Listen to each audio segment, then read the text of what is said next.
आनंद लूट ले प्रभु बंदगी का, आनंद लूट ले प्रभु बंदगी का, क्या पता है इस जिंदगी का, क्या पता कब धन लुट जाए इस जिंदगी का। क्योंकि आदमी धन कमाता है लेकिन जीवन धन को भूल जाता है।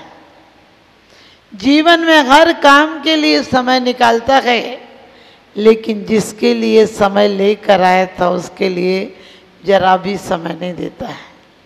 अर्थ के लिए देता है, परमार्थ के लिए समय नहीं देता है। मंदिर में कहो तो कहता है मरने की फुर्सत नहीं है, और मंदिर आता भी है तो विचार करना। अभी आप सुन रहे थे कि मंदिर आसपास में, मैं हमेशा सोचती हूँ कि ये मंदिर भगवान के बनते हैं लोगों के बनते हैं। एक जगह से मैं निकली तो मूर्तियाँ बन रही थी, मैंने कहा कौन से भगवान की बन रही हैं? तो मिस्त्री ने कहा पीछे जाकर देखो कौन से भगवान की बन रही है। पीछे लोगों के शिलापट लिखे जा रहे थे। मैंने सोचा ये भगवान का, ये इंसान भी नहीं बन पाए। मैं ये नहीं कहती कि शिलापटों पर नाम मत लिखवाओ, लिखवाओ, लोगों को प्रेरणा मिलती है, लेकिन 2-2 कदम पर मंदिर बना लेते हो। ये मंदिर जरूर तकरार में बने होंगे, अहंकार में बने होंगे, वरना परमात्मा तो जहां हम नमस्कार कर ले वहां परमात्मा हो जाता है। ध्यान रखना, आदमी माइकल करके एक अमेरिका में व्यक्ति हुआ, वो उस रास्ते से निकलता था जहाँ की एक बहुत बड़ा संगमरमर का व्यापारी था। एक दिन माइकल एंजल वहाँ गया और उसने पूछा कि भाई ये पत्थर किस लिए रखा? दुकानदार ने कहा अरे ये पत्थर है, बोझ है मेरे सीने पर, कोई ले ही नहीं जाता। उसने कहा बेचोगे, कितने में बेचोगे? उसने कहा कोई नहीं लेता, बातें तुम जैसी हर कोई आके कर जाता है। ये बताओ कि तुम्हें लेना है क्या? उसने कहा मैं तो पूछ रहा था, मेरे पास पैसे नहीं। उसने कहा तुम ले जाओ, मैं पैसे तुम्हारे यहाँ भेजने तक के पैसे दे दूंगा। उसने कहा इतना कष्ट मत करो, भेजने लायक पैसे मैं जुटा लूँगा, तुम कहोगे तो मैं ले जाऊँगा। नहीं कहोगे क्या, मैं तो कह रहा हूँ। जब से आया लोग वैसे ही मनोविनोद में पूछ जाते हैं इतने बड़े पत्थर का क्या करेगा, लेकिन कोई भी लेके नहीं जाता। उसने कहा मैं कल ले जाऊँगा, और वो ले गया।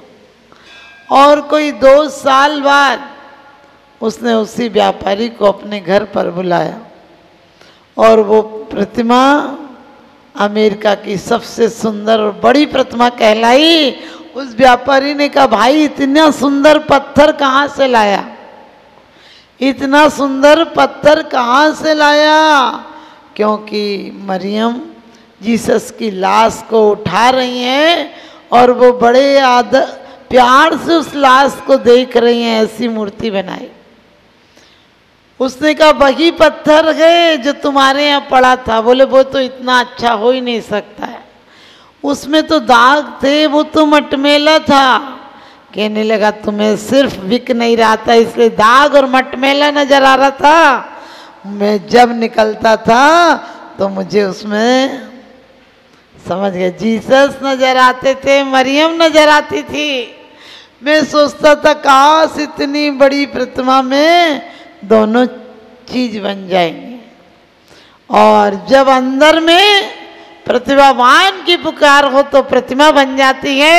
हम इंसान हैं और इंसान भी नहीं बन पाए, क्योंकि कहते हैं आँख खुली तो अपना गया, आँख खुली तो अपना गया, आँख मुंदी तो सपना गया। और पगले 2 दिन का मेहमान तो बाद में दफना गया, बाद में दफना गया। कहते हैं कि बेहतर से बेहतर की तलाश कर, और नदी मिल जाए तो समंदर की तलाश कर। अरे टूट जाता है पत्थर की चोट से शीशा, और पत्थर टूट जाए ऐसे शीशे की तलाश कर। पत्थर टूट जाए ऐसे शीशे की तलाश कर। हर आदमी कर्मों के सामने टूट जाता है, कर्मों के सामने मात खा जाता है, तुम्हारे सामने कर्म मात खा जाए, ऐसा पुरुषार्थ करो। ध्यान रखना, हम यही कहते हमारे कर्म है। हमने कह दी कर्म बलवान होते, तुम रोज कहते हो दुष्टन देवगुनिकार साधुनि को रख लीजिए। और एक बात होते कहते हो कर्म महावैरी बिन कारण दुख देत, काहू की नाई सुने जी। हमने काहू की, वो इतने वफादार हैं कि उनसे वफादार दुनिया में कोई नहीं मिल सकता है, पाई पाई का हिसाब कर देते हैं। लेकिन तुम हो कि जीवन भर में अपना हिसाब खाते बगी लगाते रहे, आंखों को फोड़ते रहे, जीवन को तोड़ते रहे, लेकिन कभी भी आत्मसम्मान की तरफ नजर नहीं गई। क्यों कमा रहे हो, क्यों आए थे, क्यों जी रहे हो, किसके लिए जी रहे हो, क्या इकट्ठा किया तुमने? क्योंकि आपको पता है धन वैभव से कोई बड़ा होता तो सिकंदर भी बड़ा होता, लेकिन धन पैसे से बड़ा नहीं होता है। लोग कहते हैं कि संतोष से बड़ा होता है, हमने कही हमें संतोष नहीं खा रखा है। आपको पता है हमारी बीमारी सबसे बड़ा संतोष है। आप कहोगे तो क्या माता जी असंतोष करें? हाँ, जब तक परमात्मा नहीं बन जाते हो तब तक कैसा संतोष? आप कहते हो मर के स्वर्ग चले जाएं, बस इतना ही हो जाए, स्वर्ग चले जाएं, नरकों के दुख नहीं देखना पड़े। हमने कहा स्वर्ग में कौन से सुख हैं जहाँ स्वर्ग जाना चाहते हो? अरे यहाँ भक्ति करते हो तो स्वर्ग के देवता तुम्हारी अर्चना करने आ जाते हैं। चाहे यमपाल चांडाल हो, चाहे सुदर्शन सेठ हो, चाहे द्रौपदी हो, चाहे सीता हो, वहाँ के देवता तो चांडालों की भी पूजा करने आ जाते हैं। वहाँ के देवता तो नारियों की भी सेवा करने आ जाते हैं। तुम उनकी सेवा की और उनकी क्यों इच्छा करते हो? करें सेविता की करें देव सेवा, सुने बेन सोई लगे ज्ञान मेवा। कहते हैं वो सेवा करने आ जाएंगे, तुम बीतराग देव की सेवा तो करो। और बीतराग देव की सेवा निज की सेवा है। वो धन, ये धन तो बाहर से लाया जा सकता है, ये धन तो बाहर से लाया जा सकता है। एक धन ऐसा है जिसे मात्र एक पत्थर हटाओ और धन के खजाने अंदर ही हैं। जिसे ढूंढता फिरता है तू मक्का मथुरा काशी, और तेरे ही अंदर बैठा है वह घट-घट का वासी। परमात्मा कुछ नहीं देते, लेकिन परमात्मा के बिना भी कुछ नहीं मिलता। आप लोग अभी रात्रि भोजन की बात सुन रहे थे, क्योंकि हर आदमी को बड़ा डर लगता है कि यही तो जीवन का आनंद है। आनंद का स्तर इतना छोटा हो गया कि सच पूछो जानवर भी शर्मसार हो गया। जानवर का स्तर भी कुछ अच्छा होता है, समय से खाता है, बाकी समय में जुगाली करता है, उसके काम हो, उसके भोग हो, उसकी जो भी चर्या है। कभी आप कहीं से निकलो और कोई सोने का सिक्का मिल जाए, सच बताना तुम उठा नहीं पाओ शर्म की सौदा, तो ये गारंटी है रात भर नींद नहीं आएगी। उठा ही लेते, उठा ही लेते, और वहाँ भी तुम्हारा दिमाग व्यापार में लग रहा है। सोचते हो कि उठा लेते तो मंदिर में ही डाल देते। हमने कि मंदिर इतना कबाड़ खाना है क्या, चोरी बेईमानी का सारा माल डाल जाओ यहाँ? सोच कर देखो, ये वो परमात्मा का अफसर का ऑफिस है जहाँ यदि न्याय और नीति का धन दोगे तो तुम्हें अक्षय निधि के भंडार खुल जाएंगे, और बेईमानी का दोगे तो वही हाल होगा। एक आदमी बेईमान था और उसने एक लॉटरी निकाली कि 2 रुपये में घोड़ा, 2 रुपये में घोड़ा, 2 रुपये में घोड़ा। तो अब आप समझिए 2 रुपये में घोड़ा निकालो तो लाखों लोगों ने लॉटरी खरीद ली, और उसने दिन बता दिया कि इस दिन इनाम निकलेगा। अब वो तो लाखों रुपए के मालिक हो गया। अब जिस दिन तारीख आई, एक की पर्ची निकली, तो उसने कहा कहाँ है घोड़ा? बोले कहने लगे अस्तबल में पड़ा है। आया तो बोले कि वो तो घोड़ा मरा है। कहने लगे मर गया तो क्या करूं? बोले वो पहले से मरा है, 3-4 दिन का मरा है। तो कहने लगे ले 2 रुपया अपने ले और वापस हो जा। समझ गए? तुम्हारी हालत भी यही होगी। तुम जिस घोड़े की सवारी कर रहे हो वो भी मरा घोड़ा है। तुम किसी दूसरे को धोखा नहीं दे रहे हो। कहते हैं अली मृग मीन पतंग गजे, अली मृग मीन पतंग गजे, इनके कही आँच तुलसी बाकी कौन गति, जाके पीछे पाँच। सच बताना, मंदिर में भी तुम अपने हिसाब से भगवान को देखते हो? भगवान के हिसाब से अपने आप को कब देखते हो? यदि तुम जवान मैयत से आते हो तो मंदिर में तुम्हें भगवान भी उदास नजर आता है। यदि शादी से हंसी खुशी से लौट कर आते तो भगवान भी तुम्हें हंसता हुआ नजर आता है। एक व्यक्ति ने कहा माता जी भगवान हंसते क्यों नहीं? हमने कहा जो नकली होते हैं वो दर्द छुपाने के लिए हंसते हैं। अब उन पर कोई दर्द बचा ही नहीं तो काहे के लिए हंसेंगे? उनकी प्रशांत मुद्रा है, उनकी तो मुद्रा, तुम तो बोलते हो तो भी ओंठों पर हंसी, अंदर में ज्वाला है, ऊपर से सफेद अंदर से काला है, और दिखावा इतना बढ़ गया कि तिजोरी तो खाली बाहर से ताला है। आप समझ गए? आप लोगों की हालत ऐसी हो गई। इतना मायाचार करते करते गए। सच पूछो आज मुझे दुख होता है कि जैन समाज की हालत है। उत्तम क्षमा कर लेगी, दूसरे दिन एक दूसरे के पर्चे खोलने में पड़ जाएगी।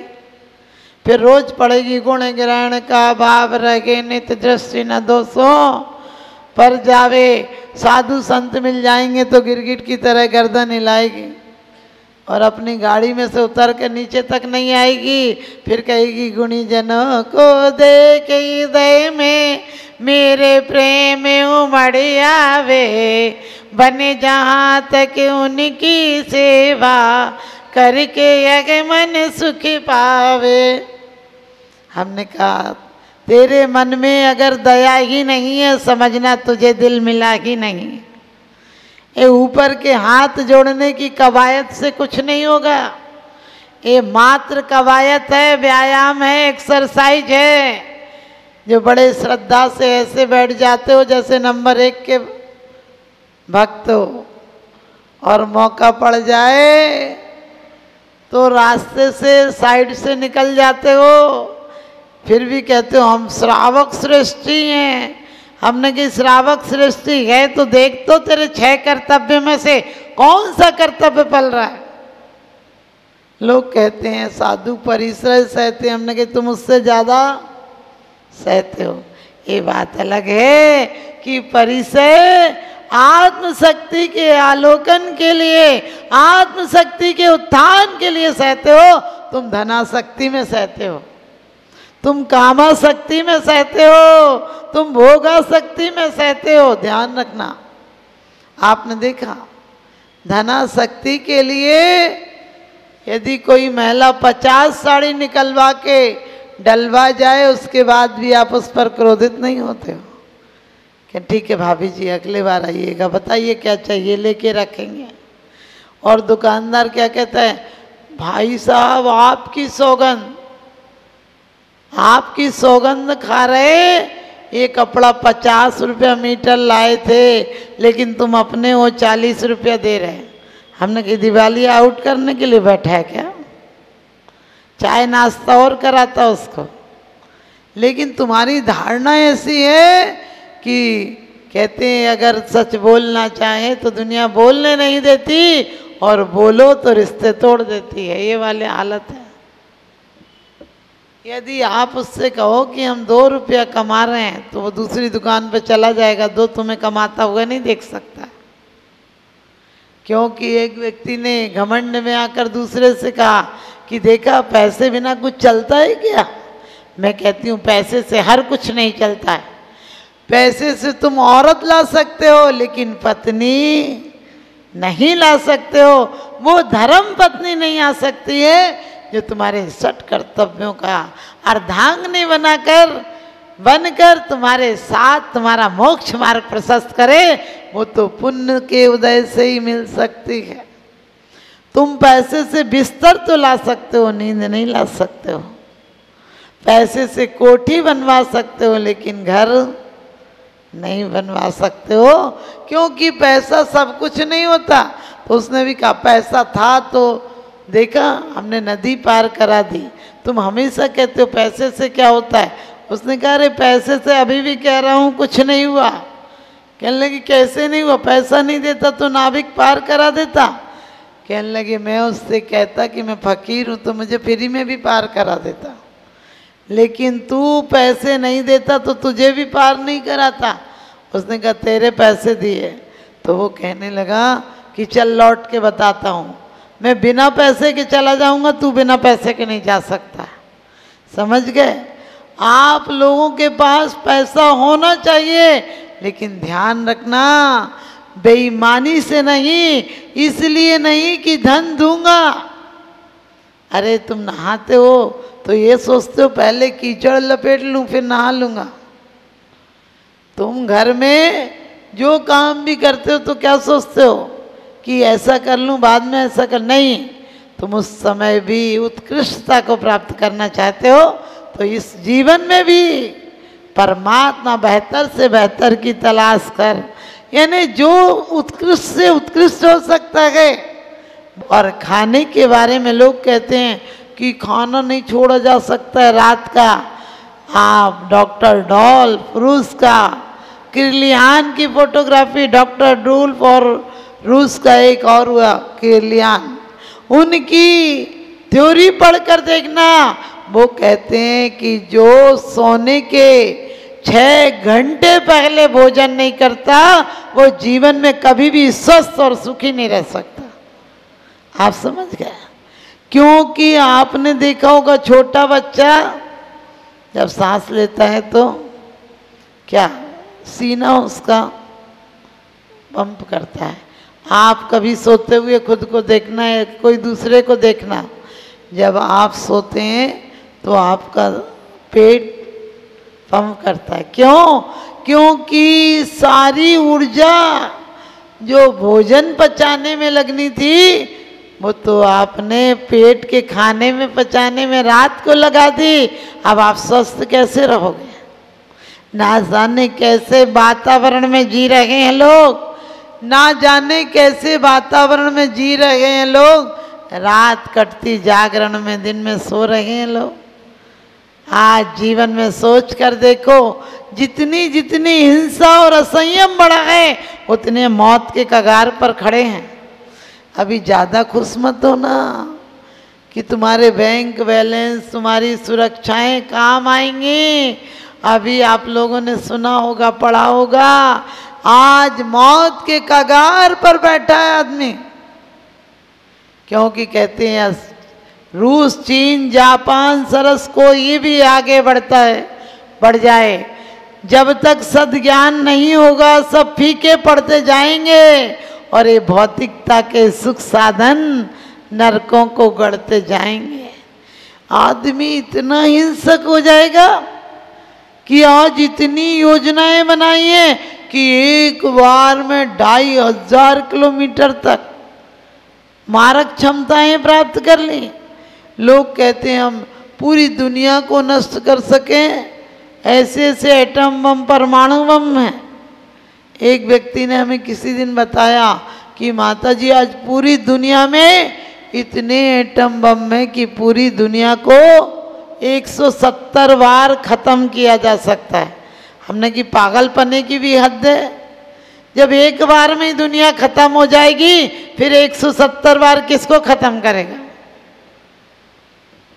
इतना दिमाग लगाना, हिंसा के प्रति इतनी उत्सुकता, एक को मार दे, इतनी सुरक्षा के बाद भी दूसरा को मार देता है।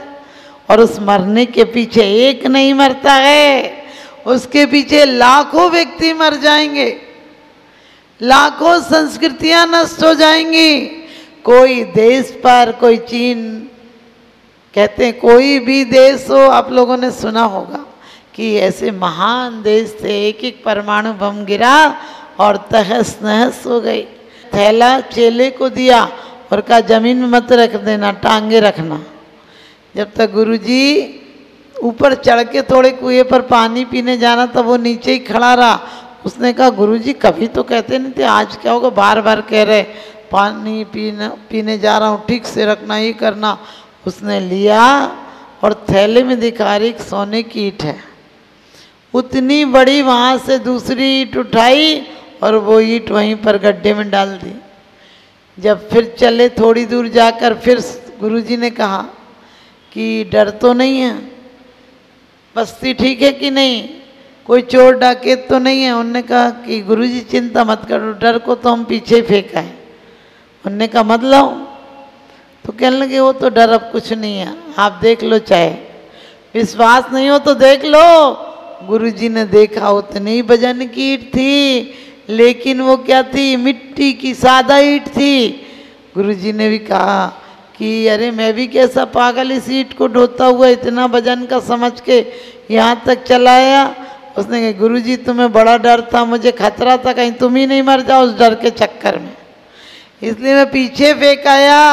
गुरुजी ने कहा फिर अब क्या डरना, अब तो सो जाओ यहीं। समझ गए? अब यहीं सो जाओ। तो आप और हमारे जीवन में भी एक दो खतरे नहीं है, खतरे ही खतरे हैं।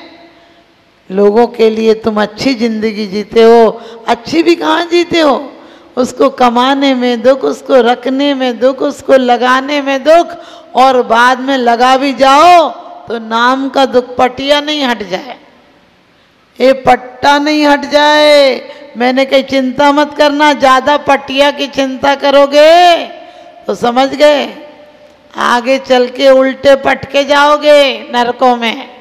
ज़्यादा माला की चिंता करोगे तो माला मिले या नहीं मिले, कुत्ते वाला पट्टा जरूर मिल जाएगा, डला रहेगा गले में स्थाई कि तुम संतोष रखो। मैं ये नहीं कहती सम्मान नहीं होने चाहिए, सम्मान होना चाहिए, लेकिन सम्मान के योग दिल भी बनाओ जो कभी अपमान नहीं हो जाए दोबारा।